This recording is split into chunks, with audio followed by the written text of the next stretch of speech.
नमस्कार, मी नितेश पवार. बाबा टॉकीज मध्ये आपलं सर्वांचं स्वागत. सिनेमाचा हिरो या सत्रामध्ये आज आपण अशा पाहुण्यांना भेटत आहोत ज्यांचं चित्रपट इंडस्ट्रीमध्ये खूप असं योगदान आहे. त्यांचं नाव आहे शिरीष राणेजी. नमस्कार शिरीषजी. नमस्कार. तर माझा पहिला प्रश्न आहे सर तुम्हाला, की ह्या क्षेत्रामध्ये आपण म्हणजे कसे आलात, तुमचं बॅकग्राऊंड आणि ते की बाबा कोणी होतं का म्हणजे इंडस्ट्रीमध्ये, तुमचं ह्या क्षेत्रामध्ये येणं कसं? नाही, तसं बघायला गेलं तर आमचा काही संबंध नाही या क्षेत्राशी. एक लांबचं म्हणजे माझे आजोबा जे होते ते छोटे छोटे नाटकांमध्ये कामं करायचे, कमर्शियल नाटकांमध्ये कामं करायचे अशी. पण सिनेमा क्षेत्रात आमचं कोणी नव्हतं. पण मी डोंबिवलीत लहानाचा मोठा झालो. डोंबिवली ही कलेचं माहेरघर आहे असं म्हणतात. तर डोंबिवलीमध्ये आमचे मित्र भेटले मला. आमचा कॉलेजचा एक ग्रुप तयार झाला आणि त्या ग्रुपमुळे आम्ही नाटकं करायला लागलो, एकांकिका करायला लागलो. एकांकिका केल्या, एकांकिकेची बक्षिसं मिळवली आणि त्याच्यामुळे आपोआप आवड निर्माण झाली. आणि मग ह्या क्षेत्रात आपण काहीतरी करूया असं मनात आलं. असं तुमचा पहिला चित्रपट कोणता? नाही, पहिला चित्रपट म्हणजे चित्रपट खूप नंतर आहे. ओके, म्हणजे ऍक्च्युअली किती असं माझा. तर त्याच्या आधी काय झालं, मुळात मी जयदेव हट्टंगडी यांच्याकडे आधी सुरुवात माझी झाली सुधाकर मरकरांकडून. सुधाताईंकडून असिस्ट वगैरे केलं. सुधाताईंकडे मी आधी वर्कशॉप केलं, नंतर सुधाताईंना असिस्ट केलं, नंतर जयदेव हट्टंगडींकडे वर्कशॉप केलं, नंतर दुबे सरांकडे वर्कशॉप केलं. एक बेस तयार केला पूर्ण. आणि त्यानंतर मग मी पूर्ण या क्षेत्रात उतरायचं ठरलं. आणि त्यावेळेला नेमकं काय झालं, मी 1992च्या आसपास, त्यावेळेला 90ला म्हणजे 89-90ला मी डोंबिवली राहत असताना आमच्या शेजारी शरण बिराजदार राहायचे. दूरदर्शनचे फार मोठं नाव आहे दूरदर्शनचं. तर मला आवड असल्यामुळे मी त्यांना म्हटलं की सर मला इंटरेस्ट आहे. मी एक दिवस काय केलं, माझी सगळी बक्षिसं होती, एकांकिका स्पर्धेची, वक्तृत्व स्पर्धेची, डिबेटिंगची, सगळी बक्षिसं मी घेतली, एका पोत्यात भरली आणि त्यांच्या घरी सकाळी सकाळी गेलो 8:30 वाजता आणि त्यांना सगळी बक्षिसं अशी दाखवली. म्हटलं सर ही एवढी बक्षिसं मला आहेत, पण त्याचा आता काय उपयोग नाहीये, कारण आता पुढे काय करायचं, या बक्षिसं घेऊन काय मला नाही, तर मला तुमच्याबरोबर काम करायचंय दूरदर्शनला. तर त्यावेळेला ते दूरदर्शनला छोटी छोटी नाटकं करायची. तर मी असं दिसायला छोटासा, हाईट कमी वगैरे, तर ते म्हणाले की अरे तुला ऍक्टिंगला मी काहीतरी देईन. तर म्हटलं नाही, मला टेक्निकल शिकायचंय. मग कॅज्युअल म्हणून असतं दूरदर्शनला, production assistant, casual production assistant असतं. म्हणून मग मी प्रोडक्शन असिस्टंट म्हणून दूरदर्शनला त्यांच्याबरोबर जायला लागलो, कारण ग्रॅज्युएट झालेलो. ग्रॅज्युएट नंतर आता काहीतरी करायचं, सुरुवात तर करायची म्हणून त्यांच्याबरोबर 89 ते 92 त्यांच्याबरोबर, मग त्यांच्याबरोबर शरण बिराजदार होते, नीना राऊत होत्या, शिवाजी फुलसुंदर होते, याकूब सईद होते, यांच्या सगळ्यांबरोबर दूरदर्शनला नोकरी मंडळाच्या इथून सुरुवात झाली. आणि तिथे मला कॅमेरा कळला मुळात. आणि तिथेच माझी ओळख मानसिंग पवारांची झाली. मग मानसिंग पवारांची एक सिरियल त्यावेळेला चालू होणार होती, सर्जा राजा. आणि शुभमंगल सावधान चालू होती, अर्धी झालेली, आणि सर्जा राजा चालू होणार होती. तर मग शुभमंगल सावधानला मी त्यांना असिस्ट करायला लागलो. त्यांना त्याच्यामध्ये दूरदर्शन करता करता ते पण करत होतो. मग एक पर्टिक्युलर टाइम आला की मला घरी जरा थोडंसं प्रेशर असं आलं की अरे आता तू कधी सेटल होणार, काय होणार, मग जॉब करायला लागेल. तर मग माझे बाबा बँकेत होते, तर बँकेतला जॉब मला सहज मिळाला. तर मग मी म्हटलं मग दूरदर्शन सोडलं आणि बँकेत जॉईन झालो. आणि बँकेचा जॉब करता करता मानसिंग पवारांना असिस्ट करत होतो. मग सर्जा राजा सिरियल केली, शुभमंगल सावधान, असे पाहुणे येते, अशा सगळ्या सिरियल, डॉक्युमेंटरीज, ऍड फिल्म्स करता करता मग स्वतःच काहीतरी प्रोडक्शन करायचं म्हणून सगळ्यात पहिलं प्रोडक्शन केलं ते स्मरण गाथा, म्हणजे जयश्री गडकर आणि जगदीश केपुटकर यांची मुलाखत आणि त्यांच्याशी रिलेटेड किस्से, असा एक छोटासा program as a independent director केला. त्यानंतर दुसरा एक तसाच छोटासा प्रोग्राम केला. त्यावेळेला 45 मिनिटाचे स्लॉट विकायचे दूरदर्शन. त्या स्लॉटला आपण टेलिकास्ट फी भरायची आणि आपण तो स्लॉट विकत घ्यायचा आणि आपण तिकडे लावायचो. ती पहिली इंडिपेंडंट डिरेक्टर होती. सांजवेळ नावाची एक टेलिफिल्म होती, ज्याच्यात जयश्री गडकर आणि पद्मा चव्हाण जवळजवळ 27 वर्षानंतर एकत्र आले. त्यांचं दोघांचं काहीतरी आपापसात होतं, पण मी दोघांचं समिट घडून त्यांना एका सिनेमात त्या छोट्या शॉर्ट फिल्म पण नाही म्हणता येणार, इट्स अ 45-50 मिनिट्स फिल्म होती ती, टेलिफिल्म यू कॅन से. तर टेलिफिल्म मध्ये त्या दोघींना घेतलं आणि ती खूप आवडली लोकांना आणि त्याच्यानंतर मग हळूहळू मग सुरुवात झाली याची. मग चित्रपटाकडे तुम्ही कधी वळला तुमच्या स्वतःच्या? चित्रपटाच्या आधी काय माझं ज्यावेळेला हे सगळं चालूच होतं, शॉर्ट फिल्म करा, हे करा, ते करा, सिरियल करा, मानसिक बोरांचं करा, हे करता करता 92 ते 2004 पर्यंत मी ते सगळं करत होतो. मी बँक आणि हे सांभाळतो. पण नंतर मला असं आलं की ऑफर आली, कंटाळा आला. नाही, ऑफर नाही, दूरदर्शन नंतर मी सीडीज केल्या. त्यावेळेला सीडीचा जमाना होता. जवळजवळ त्यावेळेला मी 40-50 अल्बम केले, 40-50 अल्बम केले, 30-40 नाटकं केली. आत्ताच्या घडीला आज व्हिडिओ डिरेक्टर म्हणून सर्वाधिक नाटक केलेला मी माणूस आहे. 92-93 नाटकं केल्यात. आत्ताही मी दुर्मिळ नाट्य जतन प्रकल्पामध्ये मी 8-9 नाटकं केली. तर ते कृणाल म्युझिक बरोबर टायअप करून आम्ही भरपूर काम केलं मी. पण नंतर एक दिवस काय झालं की तोपर्यंत 2004 उजाडलेलं. 2004 मध्ये मला असं वाटलं की आता आपण फुल टाइम हे करू शकतो. मला कॉन्फिडन्स आला, म्हणून मग मी बँकेचा चांगला जॉब सोडला 2004 साली आणि मग मी पूर्ण वेळ याच्यात आलो. आता पूर्ण वेळ करताना मी अल्बम, नाटकं सगळं चालू होतं. तर माझा एक मित्र आहे संजय सुगावकर म्हणून, तर संजय कुलकर्णी पण म्हणतात संजय सुगावकर साहेब, त्याने एकदा मला बोलवलं. मग भेटला मला असा रस्ते शिवाजीच्या नाक्यावर, कट्ट्यावर भेटला. मला म्हणाला की शिरीष, तू जॉब सोडलास तर तू काय हे करण्यासाठी सोडलास का, हे अल्बम आणि हे करण्यासाठी जॉब सोडलास का, तुला सिनेमा करायला पाहिजे.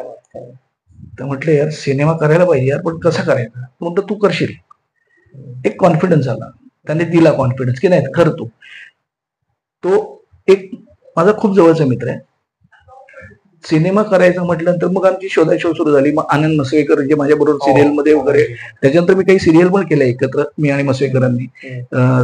सांज वेळ झाल्यानंतर मी झंझावात केली, अदा सावलीचा, अशा सिरियल करतच होतो 92 ते 2004 पर्यंत. त्या इंडिपेंडेंटच करत होतो.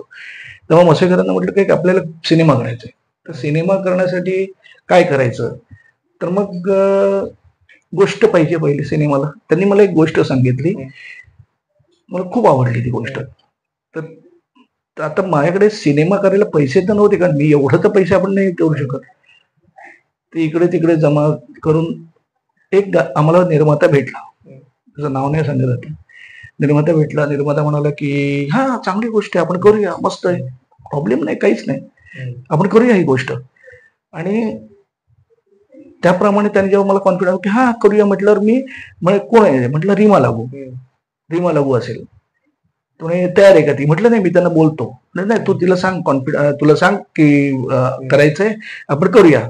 त्याने मला एकदम फुल कॉन्फिडन्स दिला की कर. मी रीमाताईंना फोन केला. रीमाताई माझ्या ज्या मॅडम होत्या लकीली, वेलणकर मॅडम, त्यांची सख्खी बहीण, त्यामुळे ते कॉन्टॅक्ट होतं थोडंफार.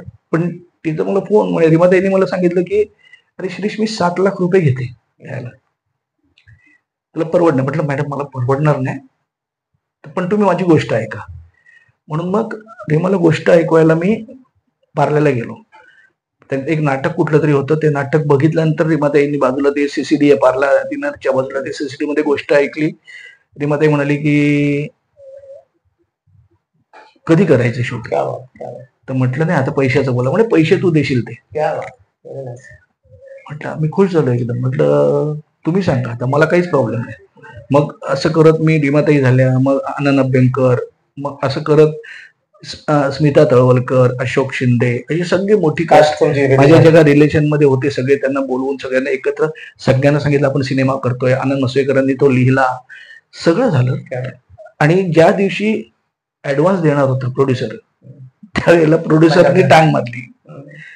आणि नेमकं त्यावेळेला माझी एक मैत्रीण आहे काजल किरण म्हणून, म्हणजे फॅमिली फ्रेंड आहे माझी, तिचा नवरा पण माझा मित्र आहे किरण कुडाळकर. तर काजल किरणचा फोन आला मला म्हणजे काय करतोय म्हटलं नाही का जाम आम्ही एवढं सगळी तयारी केली आणि प्रॉब्लेम झालाय तर तू एक काम कर म्हणे ये घरी ये जरा बोलूया आपण. घरी गेलो तिच्या. तिने मला काय गोष्ट आहे म्हटलं अशाची. अरे मस्त आहे गोष्ट आपण करूया का. अगं म्हटलं आपण करूया कुठे पैसे आहेत. म्हटलं म्हणजे किती लागतील म्हटलं बघ 16mm ला करायला फिल्मवर होती 16mm ला केली तर 16-1 लाखापर्यंत होईल ते. तर मग एक काम करते मी 10 लाख मी मॅनेज करते किरणला सांगते मी. तिने किरणला फोन केला तिच्या नवऱ्याला. किरणला म्हणाले की असं आहे शिरीष बरोबर मला आपला पिक्चर करायचा आहे तुला किती लोन मिळेल. तिने लोन काढलं. किती किती आहे लोन काढलं तिने. लोन काढायला त्याला सांगितलं आणि ती तयार झाली. आता म्हटलं पुढचे 6 लाख कुठे पुढचे 6 लाख कुठून आणायचे. तर माझा एक मित्र होता तपन आचार्य. तर तपन आचार्याला मी फोन केला. तपन म्हणाले मी परवा येतोय मुंबईला. तो असतो गोव्याला. तर तपन म्हणाले मी येतोय परवा मला सांग आपण बोलूया विषयावर मला आवडेल. मी त्याला फोन असंच केला तेवढे किती पैसे पडलेले आहेत 1 वर्षासाठी मला देत. म्हणजे किती पाहिजे म्हणजे 5-6 लाख पाहिजेत. ठीक आहे देतो तुला. तुझ्याकडे किती पैसे पडले. तो म्हणाले 5-6 लाख पडले असतील. तर म्हटलं ते दे मला. म्हणाले ठीक आहे दिले. पण काय करतोय म्हटलं पिक्चर काय अरे वेळ आहे का तू पिक्चर मध्ये कुठे टाकतो. त्याला वाटलं कुठे ते घराबिरासाठी मला पाहिजे होते. नाही म्हटलं तू ये आल्यावर आपण बोलूया. तो आला. आम्ही सॉलिटेअर म्हणून हॉटेलला तिथे बसलो. तिथे बसल्यावर त्याने मला म्हणाला की सांग मला गोष्ट. त्याला गोष्ट सांगितली. म्हणतो वेडा अरे सॉलिड आहे हा प्रकार तू कसे मग 16 लाखात कसं करणार. म्हटलं नाही 16mm नाही 35mm ला कर मस्त प्रॉपर कर तू पिक्चर. प्रॉपर केला तर किती येईल म्हटलं एक 32-35 पर्यंत जाईल म्हटलं पिक्चर करू आपण तो. ठीक आहे डन मी करतो पैशाची जुगाड. त्याने पैशाचा जुगाड केला. पहिले इनिशिएट काजलमुळे झालं सुरू. त्याच्यानंतर तपन इन्व्हॉल्व्ह झाला आणि तो सिनेमा झाला. सिनेमाचं नाव जन्म. त्या जन्मने मला ऍज अ डिरेक्टर जन्म दिला. तुम्हाला त्याने जन्म दिला. तर ते झालं आणि त्या सिनेमाचं वैशिष्ट्य म्हणजे त्या सिनेमाला जवळजवळ 27 नॉमिनेशन्स मिळाली. त्या सिनेमाला 10 ते 12 अवॉर्ड्स मिळाली आम्हाला. त्या सिनेमाला बेस्ट डेब्यू फिल्म म्हणून अवॉर्ड मिळालं आणि भरपूर मिळाले. खूप म्हणजे तो सिनेमा अजूनही स्टेमसेल्स ट्रान्सप्लांटेशनवर आलेला. त्याच्यानंतर त्याच्या आधी कुठला सिनेमा आला नव्हता. त्याच्यानंतरही तो सिनेमा आलेला नाहीये. कारण विषयच इतका ऑड आहे स्टेमसेल्स ट्रान्सप्लांटेशनचा. तर त्यामुळे तो अजून सिनेमा खूप छान झाला. सिनेमा चांगला झाला. आणि मग त्याच्यानंतर मग आई ग केला स्मिता तवळकर आणि हिला घेऊन. हा स्मिता तवळकर आणि हिला घेऊन आई ग केला जो अरुण नलावडे स्मिता तवळकर ही अविनाश नारकर. त्यानंतर तुमचे ही होती आपले रवींद्र बेडे होते. रवींद्र काका होते. अशी सगळी गँग घेऊन तो एक सिनेमा केला आई ग केला. तो लास्टचा सिनेमा ब्लॅक अँड व्हाईट. शेवट त्याच्यानंतर मध्ये एक आता बस केला. तो आता रिलीज होईल. जो लास्टचा सिनेमा आहे तो आता बस आहे जो मल्टीस्टार आहे. त्याच्यात मनोज जोशी सयाजी शिंदे विक्रम गोखले यानंतर अशी 22 कास्टिंग आहे. आणि आता रिलीज झालेला शेवटचा सिनेमा आहे तो दिल दोस्ती दिवानगी. तो पण मल्टीस्टारर आहे. गोव्यामध्ये केलेला सिनेमा आहे. आणि सगळ्यात पहिले म्हणजे याच्या आधी इंडिपेंडंट डिरेक्टरच्या आधी मी ऍज अ क्रिएटिव्ह डिरेक्टर म्हणून मरेपर्यंत फाशी केलेला जो लॉस एंजेलिस गोल्डन गेट फेस्टिवलला गेला. ओके काम सुरूच आहे. हा तर ह्याच अनुषंगाला ह्या सत्रामध्ये तुम्हाला असा प्रश्न करायचा आहे की आतापर्यंत आता हे तुम्ही मला असं वाटतं की 5-6 सिनेमे तुमचे झाले. तर हे सिनेमे करत असताना झाल्यानंतर रिलीज होतात आणि माझं प्रेक्षक आपण जेव्हा बघतो तेव्हा जो ऑडियन्स बघतो चित्रपट टेक्निकली घेऊन काही विषय नाही. ऑडियन्स जेव्हा चित्रपट बघतात त्यांना तुमचं क्रिएटिव्ह काही गोष्टी माहित नाही. ते कथा बघतात शॉर्ट डिव्हिजन पण त्यांना माहित नाही. पण मला असं वाटतं की ऍज अ ऑडियन्स तुम्हाला त्यावेळेला चित्रपट तुम्ही स्वतःचा बघत असाल असं दिग्दर्शक असं तुम्हाला काही वाटतं का की बाबा नाही ही गोष्ट राहिली करता आली असती मला असं कधी तुम्हाला जाणवलं का. बऱ्याच वेळेला जाणवतं. असं बऱ्याच वेळेला जाणवतं. म्हणजे कधी होतं की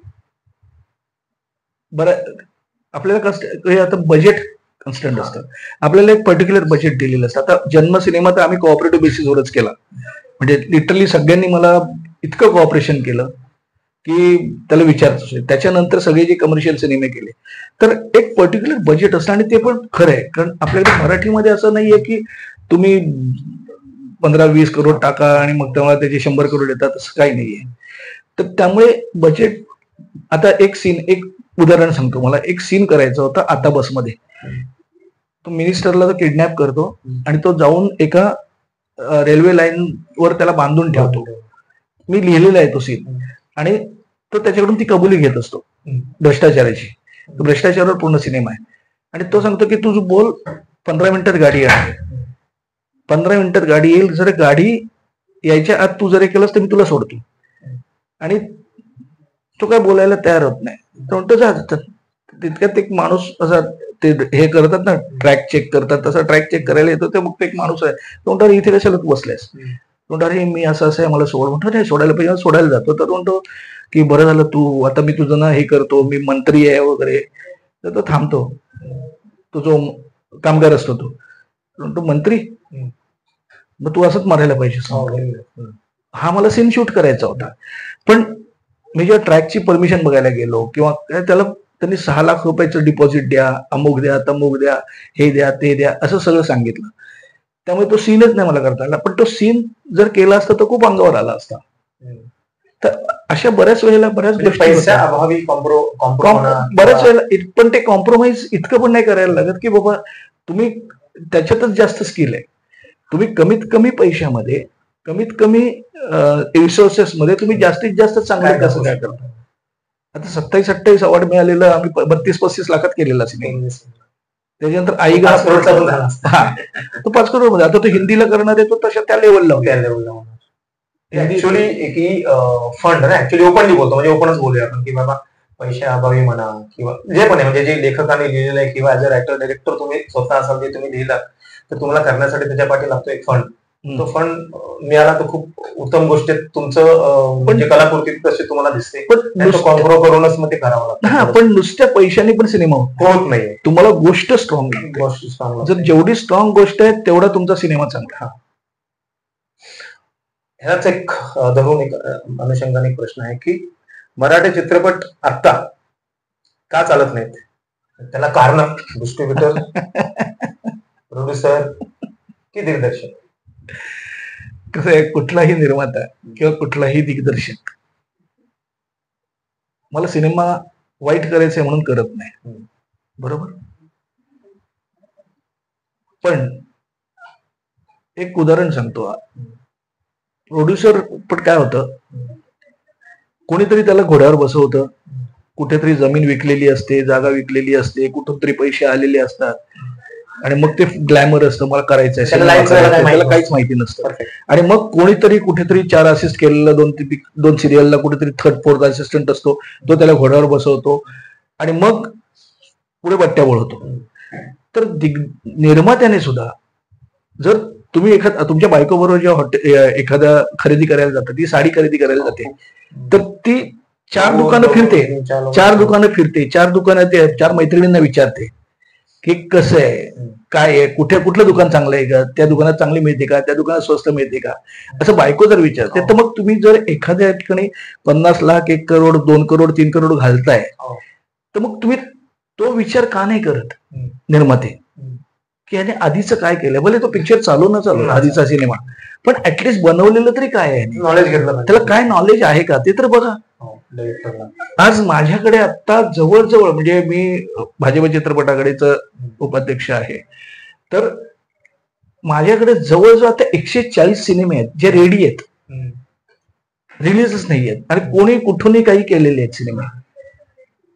तर त्यामुळे पहिली गोष्ट तर अशिक्षित म्हणजे शिक्षणाच्या बाबतीत नाही, नॉलेजच नाही, फिल्मी अशिक्षित निर्माते हे सगळ्यात पहिली जबाबदार. दुसरं म्हणजे आपल्याकडे आर्टिस्ट. मी तर 100% सांगेन की आर्टिस्ट लोक आपल्या,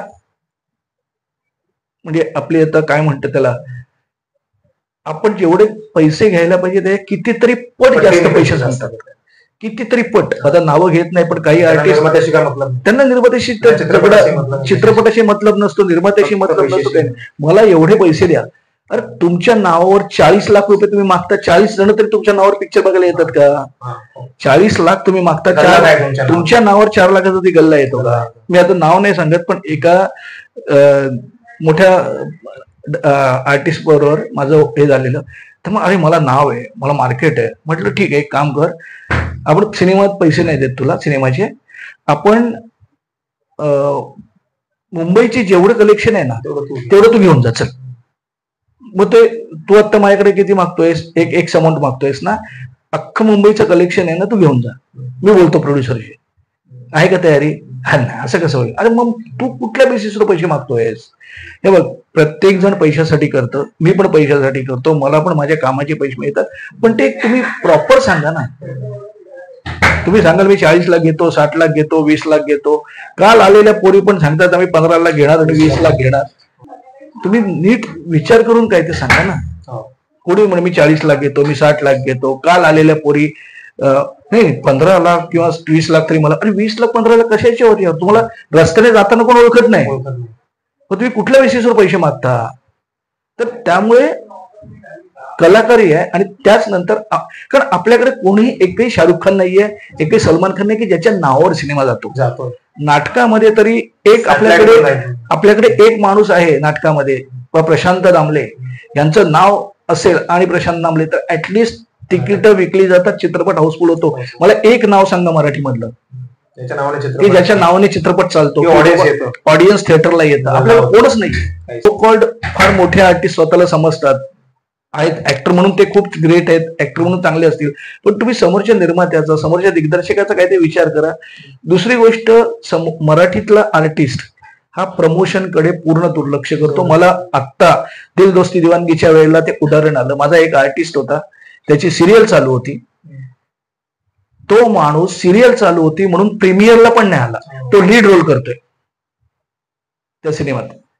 बट असं जर तुम्ही असेल तर हाऊ यू एक्सपेक्ट तुमचा सिनेमा चालेल? आणि सगळ्यात दुसरी आणखी महत्वाची गोष्ट पिक्चर न चालण्याची, की ऑडियन्स जो आहे, आपल्या ऑडियन्सला आहे ना, जेवढं चांगलं मराठी कळते तेवढंच चांगलं हिंदीही कळतं. तर मला जर 150 रुपये देऊन स्वित्झर्लंड बघायला मिळतंय हिंदीमध्ये, तर मी कोल्हापूर का बघेन? त्यामुळे प्रॉब्लेम असा येतो की ऑडियन्स आपल्याकडे लॉयल नाहीये. मराठी माणूसच मराठीकडे दुर्लक्ष करतोय. मग माझं उदाहरण, जन्म लागलेला आणि रेडी लागलेला. एक म्हातारी आली, ती म्हातारी त्याला सांगत होती की बघा रिमालागोचा चांगला पिक्चर आहे, मी ऐकलंय त्याचं चांगलं परीक्षण आलंय, हे थांब सलमानचा बघू, असं म्हणून त्यांनी माझ्या समोर मधुवंत ऑफिसला डोंबिवलीच्या माझ्या समोर तिकीट काढली आणि गेले तिकडे. त्यांनी सलमानचा पिक्चर बघितला. तर ऑडियन्सही तेवढंच जबाबदार आहे, दिग्दर्शकही तेवढेच जबाबदार आहेत, प्रोड्युसरही तेवढेच, सगळेच जबाबदार आहेत. ह्यालाच धरून पुन्हा आणखीन प्रश्न असा आहे की आतापर्यंत म्हणजे जे पण होणाऱ्या रिलीज हप्त्याला 4-5 चित्रपट रिलीज होतात मराठीच्या, काही चालतात काही चालत नाहीत. जे चालतात त्यांचा एक खोटा बजेट लोकांना माहित पडतो, जे युथ आता जे येते बेसिकली मार्केटमध्ये, किंवा एवढ्या लाखाचा चित्रपट बनवलाय, मग तीच गोष्ट जेव्हा निर्मात्यांना भेटतो त्यांना मध्ये सांगतात आणि तसे ते निर्माते उतरतात. अशा निर्मात्यांची संख्या भरपूर झालेली आहे आणि त्या संख्येमुळे भरपूर फिल्म इंडस्ट्री लॉस आहे आणि त्याच्या कारणाने चांगले येणारे निर्माता, इन्व्हेस्टर जे पण असतील ते तुटले गेलेले आहेत. याच्यावरती तुम्ही काय थोडक्यामध्ये सांगाल निर्मात्यांना, येणाऱ्या निर्मात्यांना? म्हणजे ही म्हणजे आमची जबाबदारी आहे. आमची म्हणजे आता भाजप चित्रपट आघाडीची जबाबदारी आहे, अखिल भारतीय चित्रपट महामंडळाची जबाबदारी आहे. जेवढ्या युनियन आहेत चित्रपटाच्या, त्यांना खरंच जर वाटत असेल की मराठी निर्माता जगावा, मराठी निर्माता इथे टिकावा, तर निर्मात्यांसाठी वर्कशॉप करणं आवश्यक आहे, निर्माता साक्षर करणं आवश्यक आहे. मी खूप लोकांना सांगून की निर्माता साक्षर करणं आवश्यक आहे. दुसरी गोष्ट म्हणजे की आता जे काय आपल्याकडे असतं की एक कोणतरी 40 लाखाचा सिनेमा करतो, दुसरा कोणतरी 50 लाखाचा सिनेमा करतो, तिसरा कोणतरी 60 लाखाचा सिनेमा करतो. असं न करता 4-5 लोकांनी जर एकत्र आले, समजा एखाद्या 50 लाखाचं बजेट आहे, एखादा सिनेमा आहे, 50 लाखाचे 4 जणांनी जर एकत्र काढले आणि 2 करोड केले, तर 1.5 करोडचा सिनेमा. तुम्हाला सांगायचं की 50-60 लाखाचा चित्रपट बनवतच नाही, 50-60 लाखाचा सिनेमा सगळं पकडून 2-2.5-3 करोड पर्यंत तुम्ही तर तुम्हाला तितकं तुमचा सिनेमा पोहोचतच नाही ना प्रेक्षकांपर्यंत. कसं की हे सांगत पण नाहीत लोक. तुम्ही रिलीजच्या वेळेला रिलीज करताना रिलीज करेपर्यंत तुमचा पैसा सगळा संपलेला असतो. मग रिलीज करण्यासाठी कोणतरी रिलीज पार्टनर बघा. माझा प्रश्न असा होता की अशी भरपूर उदाहरणं आपल्याकडे आलेली आहेत की सर मला फक्त डायरेक्टर असा म्हणाला किंवा मध्यस्थी असं म्हणाल की 50 लाखामध्ये फिल्म बनते रिलीज नाही ना, होतच नाही ना 50 लाखात. ऍक्च्युअली उदाहरण परफेक्ट 4-5 जण नसेल ना, 4-5 जण पकडा, त्याला 2-2.5 करोडचा फिल्म, 2.5-3 करोड 4 करोड 5 करोडचा सिनेमा करा, रिकॉर्डिंग पण चांगली आहे, एक 2-3 करोड खर्च करा, 1-2 करोड तुम्ही पब्लिसिटीला खर्च करा, चांगला सिनेमा करा ना, मोठ्या लेवलला करा. पण तुम्ही 50 लाखाचं करताय, ते 50 लाख पाण्यातच जात आहेत. ते ना तर सॅटेलाइट घेत कोणीच घेत नाही, काय घेत नाही, त्याला सबसिडी मिळत. 500 चित्रपट तुमच्याकडे, 140 चित्रपट 140 तुमच्याकडे, माझ्याकडे 385. अशा भरपूर चित्रपट आहेत ज्यांना कोणी विचारत नाही, असं म्हणतोय तुम्हाला. आता ऍक्च्युअली मला तेच आडवा प्रश्न माझा असा होता तुमच्यासाठी की तुमचंही सांगणं तेच आहे येणाऱ्या नवीन निर्मात्यांना किंवा जे पण लोक आहेत त्यांना की बाबा सदरचा चित्रपटाचे बजेट एवढे असतात जसे सर म्हणाले तसे, त्या पद्धतीचे चित्रपट केले की त्यांना कलाकृती तशी करता येते आणि त्या पद्धतीचं मार्केट आहे, डिस्ट्रीब्युशन आहे, सगळ्याच गोष्टी आहेत. एकदा तुमचा चित्रपट रिलीज झाला की तुमच्या गोष्टी ओपन झाल्या घेण्यासाठी. बंद पडलेला सिनेमाचं काहीच नाही, तुम्ही बनवून ठेवलात ना, जोपर्यंत सिनेमा रिलीज होत नाही तोपर्यंत सॅटेलाइट वाले हात लावत नाही, तोपर्यंत OTT वाले हात लावत नाहीत, तोपर्यंत काहीच मिळत नाही तुमचं. त्यामुळे सिनेमा रिलीज होणार, मग सिनेमा रिलीज करायचा तर मग काय 50 लाखात बनवायचं, 10-15 लाखात रिलीज करायचा, कुठेतरी सबसिडी मिळते असं कोणतरी सांगतं म्हणून मग ते रिलीज करायचं. तर सबसिडी, आणि सबसिडी हा एक मोठा विनोद आहे आपल्याकडे, फारच मोठा विनोद आहे, कारण सबसिडी कमिटीवर पण येणार आहे सर. तुमच्याकडून मला जाणून घ्यायचं की सबसिडी एक असा प्रश्न मी थोडासा आडवा करणार आहे, कारण आपले इंटरव्ह्यू बेसिकली इन्स्पायर इंटरव्ह्यू आहे सरांकडून, म्हणजे जे पण लोकांकडून जे आपण इंटरव्ह्यू करतोय आपल्या चॅनलसाठी, ऍक्च्युअली येणाऱ्या युथ म्हणजे नुसतेच नाही, सगळे डिपार्टमेंट असू द्या, कोणी असू द्या, येणार युथ आहे त्याला सरांकडून तुम्हाला काय घेता येईल, काय नॉलेज घेता येईल, त्या पद्धतीच्या इंटरव्ह्यू, त्या पद्धतीचे प्रश्न असतात आपले. ह्याच अनुषंगाला म्हणजे ह्या चर्चेला जर प्रश्न विचारतो तुम्हाला मी की सेम बजेटचे चित्रपट इतर भाषेमध्ये सुद्धा होतात. मराठी चित्रपट काय लहान नाही राहिलेला आहे.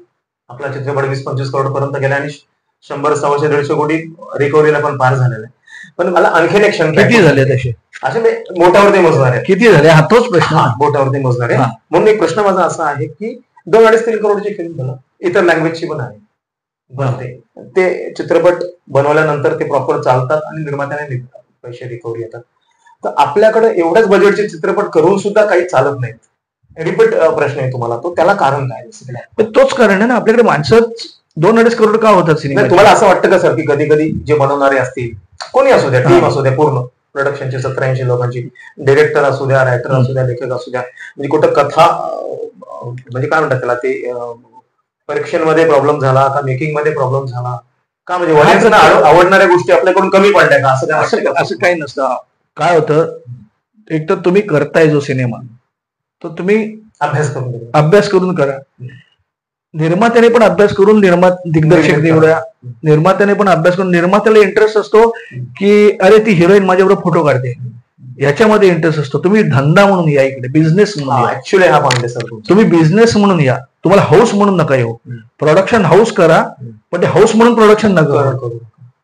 तुमचं प्रोडक्शन हाऊस म्हणून तुम्ही या, मला इथे बिझनेस करायचा आहे, मला एवढे टाकलेले आहेत, मला एवढे मिळवायचे आहेत, त्याच्यासाठी मला हे सगळं करायचंय. आणि सगळ्यात महत्वाची गोष्ट अनुदान, मगाशी मी जे काय म्हटलं, मग अर्धवट राहिलं बोलताना, अनुदानासाठी सिनेमा करू नका. मला ह्याच्यावरती बोलायचं आता, तुम्ही प्रश्न विचारला सर, म्हणजे आता ऍक्च्युअली झालं की अनुदान जे आता गव्हर्नमेंट मला देते, जसं आपल्या आत्ताच्या मुलाखतीमध्ये तुमच्या, जसं तुम्हाला मी प्रश्न विचारला ऑडियन्सच्या वतीने की बाबा सदर सर ऍज ऑडियन्स बघताना तुम्हाला चित्रपटामध्ये काय कॉम्प्रो वाटला, काय तुम्हाला असं वाटलं की नाही यार ही गोष्ट जायची, तर मला असं वाटतं सर की अनुदान जर मिळतं, गव्हर्नमेंटने असे काही लोकेशन्स किंवा काही तुम्हाला तेवढ्या पैशाचे द्यावे का, असं काय होईल का, सबसिडी मिळते की नाही मला माहित नाही. मुळात एक तर पहिली गोष्ट तुम्हाला हेल्प करावी का निर्मात्यांना, त्याने तशी हेल्प करावी का. सगळ्यात पहिली गोष्ट म्हणजे माझं असं मत आहे की अनुदान कमिटीवर बसलेली जी मंडळी आहेत ना, त्यातले हाताच्या बोटावर मोजता येतील एवढ्याच मंडळींना चित्रपटाशी संबंध आहे. चित्रपटाशी संबंधित नसलेली माणसं जास्त तिकडे आहेत. 11 जणांची कमिटी असेल ना, तर 3 जणांचा चित्रपटाशी संबंध असतो, बाकी सगळे आपलं पॉलिटिकल पक्षीय माणसं हे करतात, मग तो कुठल्याही पक्षाचा असो. त्यामुळे सगळ्यात पहिलं ते करा की ती बसलेली माणसं आहेत तर तिथं प्रत्येक माणूस आज त्या क्षेत्रातला पाहिजे. तेच गोष्ट सेन्सॉर बनते. सेन्सॉरमध्ये पण तोच आहे की सेन्सॉरमध्ये माझा सिनेमा सेन्सॉर बघताना मी जेव्हा बघितलं सेन्सॉर मंडळी बसलेली, अरे ज्यांनी कधी मला नाही त्यांच्या चेहऱ्याकडे बघितल्यावर असं वाटतं की यांनी कधी शूटिंग पण बघितलं असेल, ती माणसं माझा सिनेमा सेन्सॉर करणार का? पण आमचा नाईलाज असतो आणि कट पण बोलतात काही टायमाला इकडे कट. हा, ते त्यांना काही कळतच नसतं काय करतंय काय करतोय काय नाही. तर त्यामुळे सगळ्यात महत्वाचं म्हणजे तुम्हाला असं बोलण्यावरून जाणवतं की सिस्टम जी आहे ती सिस्टम चेंज करायला पाहिजे. आणि तुम्ही अनुदान वगैरे जे काय आहे ना, तर एकतर तुम्ही पूर्णच्या पूर्ण अनुदान बंद करा अनुदान, काही गरज नाहीये. धंदा म्हणून येत आहेत ना, धंदा म्हणून करतील ते. किंवा मग प्रत्येक निर्मात्याला काहीतरी मिळायला पाहिजे अशी काहीतरी सिस्टीम करा. मग तेच म्हणते मी सर तुम्हाला की जसं पूर्वी टॅक्स रिटर्न होतं, आता जीएसटी रिटर्न. तुम्ही जीएसटी रिटर्न द्या ना, ऍटलीस्ट स्टेट जीएसटी तर रिटर्न द्या आम्हाला. काहीतरी तुम्हाला आम्ही सबसिडी म्हणून तुमचे कोणते 4 टक्के बघणार आणि ते ठरवणार यांना सेन्सर सबसिडी द्यायची, यांना द्यायची नाही, यांना सबसिडी द्यायची, हे कोण ठरवणार? आम्हाला तर असं बाहेरून कळलंय की फोन गेले की सबसिडी मिळते. आम्ही कोणाला फोन नाही केले. कारण का तुम्ही ऍक्च्युअली तुमच्याकडे मोठी पोस्ट आहे ऍक्च्युली एका पक्षाची, आणि तुम्ही इकडं खूप वर्ष तुमचा एक्सपिरियन्स आहे. म्हणून मला माझा आता मी माझी 4वी-5वी इंटरव्ह्यू आता तुमच्यासारखे दिवस बनवतो, मला मी सगळ्यांना हा मुद्दाम प्रश्न विचारतो. मी तो भाग आहे इंडस्ट्रीचा, पण मला असं वाटते की गव्हर्नमेंट समजा 30-40 लाख रुपये जर सबसिडी देत असेल, जर तुम्ही डायरेक्टर आहात किंवा निर्माते आहात, तर मला असं वाटतं की डिस्ट्रीब्युशन मध्ये, लोकेशन्स मध्ये किंवा अशी कुठंतरी ती भेटावी, ते गव्हर्नमेंटने पे करावं. कारण का ती टायमावरती भेटतच नाही, ते शोकांत घ्यायसाठी. मला असं वाटतं की त्या गोष्टी होय. हा माझा प्रश्न सर, वैयक्तिक प्रश्न, बरोबर काही बोलू शकतो. नाही, बरोबर आहे. गव्हर्नमेंटवर तुम्ही जर सिनेमा केलात ना, म्हणजे एक सिनेमा तुम्ही जर केला, सबसिडी तुम्ही देऊ नका. सिनेमा पूर्ण आहे, सिनेमा बघायचा, सिनेमा पूर्ण झालाय, त्याची काय लायकी आहे काय नाही ते नंतर बघतील, प्रेक्षक ठरवतील, तुम्ही नाही ठरवायचं. सिनेमा पूर्ण झालाय ना, हा, मग त्या निर्मात्याला सांगायचं की आता 30 लाख रुपये तू टाक, 30 लाख रुपये गव्हर्नमेंट टाकेल आणि 60 लाखात डिस्ट्रीब्युशन करेल. तो प्रॉपर सिनेमा पोचेल. ऍक्च्युअली हा खूप छान मुद्दा तुम्ही मांडला सर, व्हेरी नाईस. खूप प्रॉपरली तो पोचेल.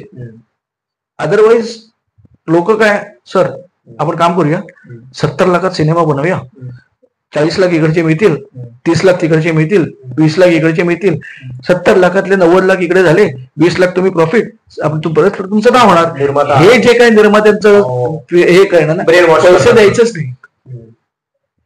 तुम्ही डिस्ट्रीब्युशनला मदत करा, तुम्ही थिएटर्स उपलब्ध करून द्या, तुम्ही प्रॉपर. आता माझ्या दिल दोस्ती दिवानगी ज्या वेळेला सिनेमा थिएटरला लागला, पहिले 2 दिवस फ्रायडेला सिनेमा लागला, मी सॅटर्डे आणि संडेची तिकीट बुक करायला गेलो, ते म्हणाले सॅटर्डेला शोच नाही. म्हटलं का? नाही शो नाहीये. म्हटलं नाही, मला माहिती नाही, मला म्हटलं शो पाहिजे. म्हटलं राडा करीन म्हटलं मी इथे. विवियानाला सांगतो, म्हणजे विवियानाचं मी थिएटरचं नाव पण सांगतो. म्हटलं मी जर तुम्ही दिलेत ना मला शो, मला हाच शो कंटिन्यू 7 दिवस पाहिजे. मी आता तिकीट बुक करायला आलं, तुम्ही सांगताय मला शो नाही मिळाला, मला शो डिक्लेअर केलं नाही, त्याच्यावर पण बंधन पाहिजे. याला कारण ऍक्च्युअली काय, याला कारण म्हणजे काय होतं, थिएटर मालक आहेत की टीव्हीटर आहेत, काय मुळात पुन्हा तेच येतं की मराठीला एक दुय्यम स्थान दिलं जाते. आज त्याचबरोबर कळतले 2-3 सिनेमे होते, त्यांच्या इकडे पण मी बुक माय शोला बघत होतो, तिथेही तसेच होते. 10 बुकिंग, 15 बुकिंग, 20 बुकिंग, त्यांचे शो तुम्ही चालवता, मग मराठीचा शो का नाही चालवत तुम्ही? आणि मराठीला दिलं बुकिंग. आता मला सांगा, 12 वाजताचं बुकिंग दिलं, दुपारी 12 वाजता कोण मराठी पिक्चर बघायला जाणार आहे आपली कामधामं सोडून? तुम्ही द्या ना, संध्याकाळी 7चा शो द्या, तुम्ही संध्याकाळी 8:30चा शो द्या, माणसे येतील ना. तिथे तुम्हाला फक्त हिंदी शो द्यायचे आहेत. आणि आपलं कुठलंही, आता आम्ही चित्रपट आघाडीतर्फे आम्ही आता त्यावर विचार करणार आहोत. प्राईम टाइम पण नाही, तोच तो प्राईम टाइम 6:30, 7, 7:30 चित्रपट. किंवा मग प्रत्येक त्याच्यामध्ये तुम्ही 5 शो हे असतात, 5 स्क्रीन असतात, 4 स्क्रीन असतात, 1 स्क्रीन कंपल्सरी मराठी चित्रपटाला द्यायचा. मग ते सकाळी 10 पासून ते रात्री 12 पर्यंत त्यात मराठी चित्रपटच लागतील. असं काहीतरी जर गव्हर्नमेंटने केलं, आणि ते आता गव्हर्नमेंट आमचंच आहे, तर आपण प्रयत्न करायचा, बघूया आता काय होतं ते. लास्टचा प्रश्न आता सरांना विचारू आपण, आमच्या आणि तुमच्या सगळ्यांचा लाडका प्रश्न की सर, चित्रपट फिल्म इंडस्ट्रीमध्ये येणारे जे नवीन कोणी असो, म्हणजे 1 नंबर पासून ते 100व्या डिपार्टमेंट पर्यंत 100व्या डिपार्टमेंट स्पॉट दादाच असतं. सगळं तुम्ही आम्ही सगळे आलो. येणाऱ्या ह्या सगळ्या डिपार्टमेंटला तुमच्याकडून म्हणजे काय सांगाल की बाबा येताना काय बघून आणि काय करून घ्या, हा एकदम इन जनरल आमच्यासाठी प्रश्न आहे तुम्हाला. या क्षेत्रात 100% यायचं. मी स्वतः चांगली नोकरी सोडून या क्षेत्रात आलेलो आहे. पण जर तुम्हाला ऍक्टर व्हायचं असेल तर कमीत कमी एक 6 महिने कॅमेऱ्याच्या मागे काम करा. तुम्ही कॅमेऱ्याच्या मागे जेवढं काम कराल, आज ऋतिक रोशन पासून आमिर खान पासून सगळ्यांनी पहिल्या पिक्चरच्या आधी कॅमेऱ्याच्या मागे काम केलेलं आहे. तुम्ही कॅमेऱ्याच्या मागे काम करा, म्हणजे तुम्हाला प्रॉब्लेम्स पण कळतात. लाईट कसा घ्यायचा, लुक्स काय द्यायचे, लेफ्ट लुक काय, राईट लुक काय, हे तुम्हाला ऍक्टर म्हणून काम करताना कळण्यापेक्षा ते कॅमेऱ्याच्या मागे असल्यावर खूप कळतं. आणि दुसरी गोष्ट, सुरुवातीच्या काळात जर तुम्हाला ऍक्टर जरी व्हायचं असेल तरी इतर कुठलं तरी डिपार्टमेंट आहे ना, म्हणजे जे बॅकस्टेजचं डिपार्टमेंट आहे, म्हणजे आता मुली असतील त्यांनी ऍक्ट्रेस, सगळेजण ऍक्ट्रेस होऊ शकत नाहीत, तर बॅकअप प्लॅन म्हणून तुम्ही बाबा एक मुलींना कॉस्ट्युमचा सेन्स चांगला असतो, तर थोडस कॉस्ट्युमकडे लक्ष द्या, कॉस्ट्युम डिपार्टमेंटकडे लक्ष द्या, तिथे काही दिवस काम करा बॅकस्टेजला. त्यामुळे तुम्हाला एक तर ओळखी होतात, कंटिन्यू तुम्हाला काम मिळतं, आणि त्याच्यानंतर तुम्ही मग तुमच्यात स्पार्क असेल तर तुम्ही आपोआप पुढे जाऊ शकता. पण असं काही होत नाही की वन फाईन मॉर्निंग मी उठलो आणि मग मला ऍक्टर व्हायचंय म्हणून मग कोणतरी सुभाषगिरींनी मला फोन केला किंवा नितीश पवारने मला फोन केला आणि ये माझ्याकडे मी तुला रोल देतो डायरेक्ट, असं काय होत नाही. बेसिकली तुम्हाला असं सांगायचं की येण्याच्या आधी तुम्ही कॅमेऱ्याचा पाठचा बाहेर राहून द्या, अभ्यास करा, आणि मग तुम्ही पुढे कुठल्याही डिपार्टमेंट काय चालतंय ते बघा, काय चालतंय, किती त्रास आहे, 36, 24, 25 तास काम करा. आपण काय प्रकारे काम करतो. चित्रपट इतका इजी बनत नाही. म्हणजे चित्रपट हा सगळ्यात इजी बोलू शकतो आपण, प्रतिक्रिया लगेच देऊ शकतो, अरे यार मस्त नाही, यार मजा नाही, हे नाही ते नाही, बोलायचं म्हणजे बोलतो आपण. फिल्म मेकिंग इज, मी नेहमी म्हणतो, film making is a very serious business. It's a very serious business for me. नाही, हा खूप सिरियस बिझनेस आहे आणि तो सिरियसलीच करायचा असतो. टाइमपास म्हणून, गंमत म्हणून मला असं आता तुम्हाला थोडस हे करू सांगतो की जसं की वर्कशॉप करतायत लोक, भरपूर क्लासेस चालले आहेत प्रत्येक डिपार्टमेंटचे, सगळ्या डिपार्टमेंटचे अकॅडमीज आहेत. मला असं वाटतं की तुम्हाला असं वाटतं की प्रॅक्टिकल जास्त महत्वाचं अभ्यास घेणं गरजेचं आहे. कसं आहे, तुम्हाला वाक्य लिहायच्या वेळेला जेव्हा आपण वाक्य लिहितो त्यावेळेला तुम्हाला मुळाक्षर तर माहिती असायला पाहिजे. वर्कशॉप करा, पण आजकाल वर्कशॉपच्या नावाखाली जो धंदा चाललाय ना, तो समजून घ्या की तुम्ही कोणाचं वर्कशॉप करताय, त्याला माणसाला खरंच त्या स्वतःला काही येतंय का, त्याने काय केलंय. अगदी वर्कशॉप करताना मी सांगतो, आता चांगली वर्कशॉप्स काही घेतात, म्हणजे आपण वामन सर आहेत, अप्रतिम हा, म्हणजे अशी काही वर्कशॉप्स आहेत ना, ती करा, जेन्युइनली करा. पण उगाच आमच्या वर्कशॉप मधली 15 माणसं ह्या सिरियल मध्ये काम करतायत, त्या सिरियल मध्ये काम करतायत, असे जे फोटो टाकून जाहिराती करतात ना, त्या वर्कशॉपला काही अर्थ नसतो, कारण त्यांनी स्वतःच काय मुळात केलेलं आहे. बरं, इंटरव्ह्यूचा आता आपला एंड व्हायला आलाय. सर, लास्टचा प्रश्न आहे तुम्हाला तुमच्या परीने काय मेसेज द्यायचा तुम्ही देऊ शकता येणाऱ्या युथला पुन्हा, कारण का युथसाठी इंटरव्ह्यू मी काय असं फार मोठा असं नाही, तसं नाही, पण अनुभव आहे सर असं. सगळ्या युथला एवढंच सांगेन की सिनेमा क्षेत्र हे खूप छान क्षेत्र आहे. ह्या क्षेत्रात येताना यात बरीच आहे, म्हणजे तुमचं ऍक्टिंग बरोबरच दिग्दर्शन आहे, त्याच्यानंतर साऊंड रेकॉर्डिंग आहे, एडिटिंग आहे, त्याच्यानंतर अशी बरीच आर्ट डिरेक्शन आहे, अशी बरीच वेगवेगळी क्षेत्र आहेत. तर तुम्ही तुमचं लायकिंग बघा, फक्त ऍक्टिंग ऍक्टिंग ऍक्टिंग ह्याच्या मागे नका लागू. आणि त्याच्यानंतर सगळ्यात महत्वाचं म्हणजे एक तुमचा बॅकअप प्लॅन तयार करा. मी जेव्हा पूर्ण वेळ हे करायला लागलो, त्याच्या आधी मी 12 वर्ष नोकरी केली आणि दोन्ही साईड बाय साईड केलं, अभ्यास करून तुम्ही. हा, आणि त्याच्यानंतर ज्या वेळेला मला असं वाटलं की बाबा नाही, ठीक आहे, मी आता सेटल आहे, मला काही प्रॉब्लेम नाहीये, मग मी पूर्ण वेळ इकडे आलो. त्यामुळे तुम्ही करताना काही तुमचा बॅकअप प्लॅन किंवा तुम्ही एखादा छोटा मोठा जॉब चालू असेल एखादा किंवा एखादा छोटा मोठा बिझनेस तुमचा चालू ठेवा. बिझनेस चालू ठेवला तर तुम्ही तुमच्या राजी असता. कधी ऑडिशनला जायचं असेल तुम्ही तिकडे काही ना काहीतरी करा, पण काहीतरी एक बॅकअप प्लॅन करा तरच तुम्ही सर्वाइव्ह होऊ शकाल. कारण कॉम्पिटिशन खूप आहे. बॅकअप प्लॅन शिवाय इकडे आल्यानंतर तुमचं नशीब जर चांगलं असेल तर एका रात्रीत तुम्ही स्टार व्हाल. जर नशीब जर चांगलं नसेल तर मग तुम्हाला काहीच होणार नाही. त्यामुळे बॅकअप प्लॅन सगळं या, ज्याच्यामुळे तुमचं घर डिस्टर्ब होणार नाही, तुम्ही डिस्टर्ब होणार नाही आणि तुम्ही वाईट मार्गाला मग जाणार नाही. कारण मग फ्रस्ट्रेशन येतं की अरे मी एवढं करतोय मला काही मिळत नाहीये, हे नाही ते नाही. तर त्यामुळे दोन्हीचा बॅलन्स कसा साधता येईल ह्याचं बस, बाकी काही नाही. थँक्यू सर, खूप छान वाटलं.